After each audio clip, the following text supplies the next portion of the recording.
विद्यार्थियों, आदर्श शिक्षा समिति जयपुर द्वारा संचालित ऑनलाइन क्लासेज में मैं श्री राम सेन प्रधानाचार्य उच्च माध्यमिक आदर्श विद्या मंदिर किशनगढ़ रेंगवाल आपका स्वागत करता हूँ।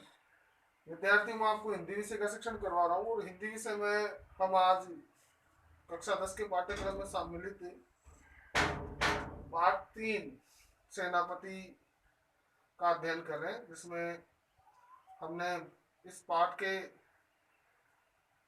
संबंधित एक वीडियो अपने पहले बनाया है, जिसमें हमने 2 सेनापति द्वारा रचित ऋतु वर्णन में बसंत ऋतु और जो ग्रीष्म ऋतु है उसका भाग विश्लेषण हम कर चुके हैं। आज की वीडियो में हम शेष जो बचा हुआ भाग है इस पाठ का ऋतु वर्णन का,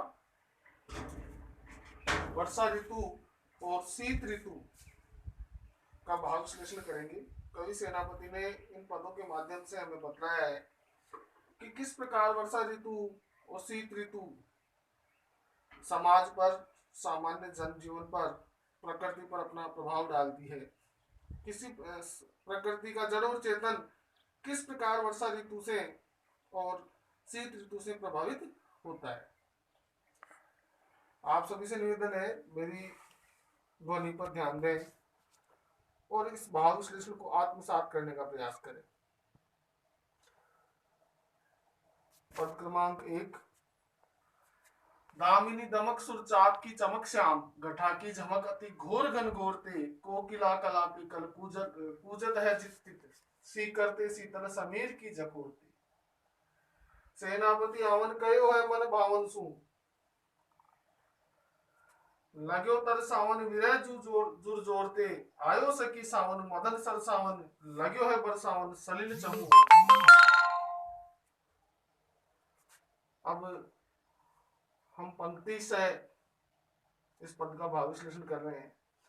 दामिनी दमक सुर चाप की चमक श्याम, घटा की झमक अति घोर घन घोरते। कवि सेनापति कह रहे हैं कि वर्षा काल में कैसा वातावरण होता है। दामिनी दमक, आकाश में, आसमान में बिजली चमकती है। सुर चाप की चमक श्याम, और जो इंद्रधनुष होता है वो आसमान में छा जाता है, चमकता है, वो दिखलाई देता है। श्याम घटा की झमक, और चारों तरफ काले बादलों की घटाएं छा जाती है। अति घोर घनघोरते, और वो भयंकर गर्जना करते हैं। ऐसा वर्षा काल में वातावरण होता है। और क्या क्या होता है।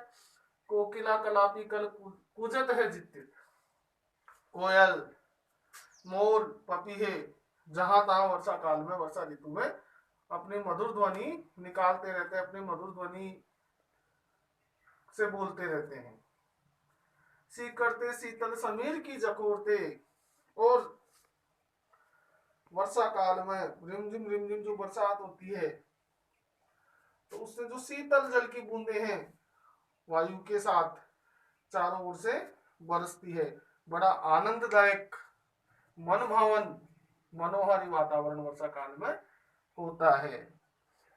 सेनापति आवन कयो है मन भावन सुन, लग्यो तर सावन विरह जुर जोड़ते। कवि सेनापति कह रहे हैं कि इस काल में जो विरहिणी नायिका होती है, जिनके प्रियतम पति या नायक प्रवास में रहते हैं, विदेश में रहते हैं, ऐसी नायिकाएं, कवि सेनापति ने अपने शब्दों में कहा कि ऐसी नायिका ने अपनी एक सहेली से कहा, कहे सखी, मैंने इस वर्षा ऋतु में अपने मन भावन से, अपने प्रेमी से, प्रियतम से आने के लिए कहा है। क्यों आने के लिए कहा है। लाग्यो तर सावन विरह जुर जोड़ते। वर्षा काल में जो विरह का बुखार है, विरह का बुखार जोर से, बड़े मतलब बड़ी तेजी से लग गया है और प्रियतम की याद दिला रहा है, प्रियतम के प्रेम के लिए तरस आ रहा है।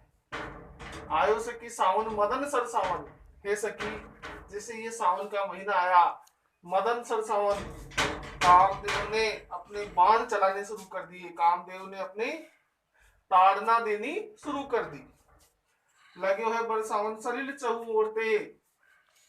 इस वर्षा काल में सलिल यानी जो पानी है चारों ओर से बरसने लग गया, और ऐसे मदमस्त वातावरण में, ऐसा वातावरण जहां मन का मयूर नाच रहा है, उसमें कामदेव की ताड़ना से अपने प्रीतम की याद सता रही है। मैंने उनको यहाँ आने का संदेशा भेजा है।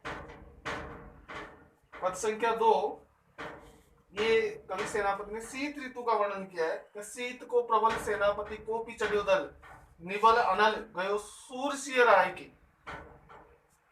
हिम के समीर ते बरसे विषम तीर रहिए गरम बोन कोनन में जाय के धूम नैन बहे लोग आगे पर गिर रहे।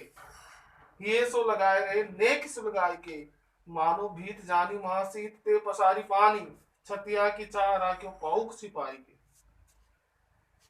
कवि सेनापति करेंगे शीत को प्रबल सेनापति को भी चढ़ो दल। शीत ऋतु में ऐसा लग रहा है कि ठंड रूपी सेनापति, सर्दी रूपी या शीतकाल रूपी जो सेनापति है वो कोपी क्रोधित होकर अपनी सेना के साथ चढ़ रहा है प्रकृति पर, उसने आक्रमण कर दिया है।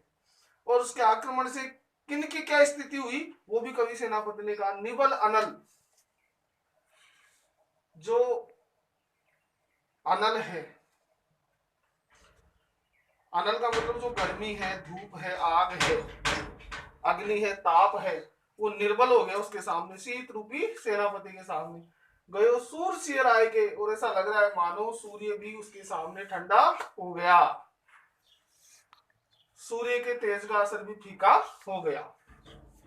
हिम के समीर ते बरसे विषम तीर, ऐसा लग रहा है कि वो शीत रूपी सेनापति बर्फीली जो हवा रूपी तीर चला, बर्फीली हवा चला रहा है, ऐसा लग रहा है कि कोई सेनापति अपने शत्रु दल पर विषैले विषम तीर बरसा रहा हो, ऐसे वो ठंडी हवाएं लग रही है। रहिए गरम बोन कोनन में जाएगी।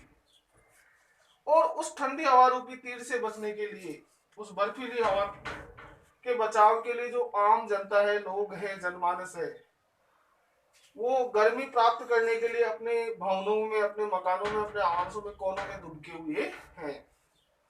और क्या स्थिति हो रही है? धूम नैन बहे लोग आग पर गिर रहे। आग का अलाव ठंड से बचने के लिए जला रखा है, और उस आग के अलाव से जो धुआं निकल रहा है वो उससे आंखों में आंसू आ रहे हैं, पानी गिर रहा है, फिर भी लोग उस आग के अलाव से अपने शरीर को तापने का प्रयास कर रहे हैं। ही से लगाए रहे, नेक से लगाए के अपने हाथों को गर्म करके अपने वक्षस्थल पर लगा रहे, जिससे उनके शरीर को ताप मिलता रहे। मानो भीत जानी महाशीत ते पसारी पानी, ऐसा लग रहा है कि इस महान शीत ने, सर्दी ने भयंकर दीवार का रूप धारण कर लिया है, वो बढ़ती ही जा रही है। छतिया की छां राख्यो पाउक छिपाई के, सब लोग अपने अंतःस्थल पर, वक्षस्थल पर गर्मी प्राप्त करने के लिए जैसे आग को छिपाना चाहते, आग को छिपाए रखना चाहते हैं, जिससे उनको ताप प्राप्त होता रहे और शीत ऋतु से उनका बचाव होता रहे, उनकी रक्षा होती रहे। करणीय कार्य में आपको इन दोनों पदों का भाव विश्लेषण करना है, सप्रसंग व्याख्या करनी है, और शब्दार्थ आपको अपने नोटबुक में लिखने हैं। और इन पदों को भाव विश्लेषण आत्मसात आपको करना है। साथ ही जो मेरा निवेदन आप सभी से, जो कोरोना महामारी है, कोविड-19 विषाणु जनित की जो महामारी है, तो वर्तमान समय में विश्व के अनेक राष्ट्र और साथ ही हमारा देश और प्रदेश इसके भयंकर परिणामों से गुजर रहा है। पिछले कुछ दिनों से इस महामारी का प्रसार इस तेजी से ही प्रसारित हो रहा है, और विशेष तौर पर जो हमारा ग्रामीण जीवन है, जो अभी तक बचा हुआ था, वो इस महामारी से प्रभावित हो रहा है। तो मैं आपसे एक बार पुनः निवेदन करता हूँ, इस महामारी से बचाव के लिए अपने घरों पर रुकें, सुरक्षित रहें, घर पर रहें और सुरक्षित रहें। किसी विशेष कार्य से ही मास्क और दस्तानों का प्रयोग करते हुए घर से बाहर निकलें। आज के लिए इतना ही। जय भारत, जय हिंद, धन्यवाद।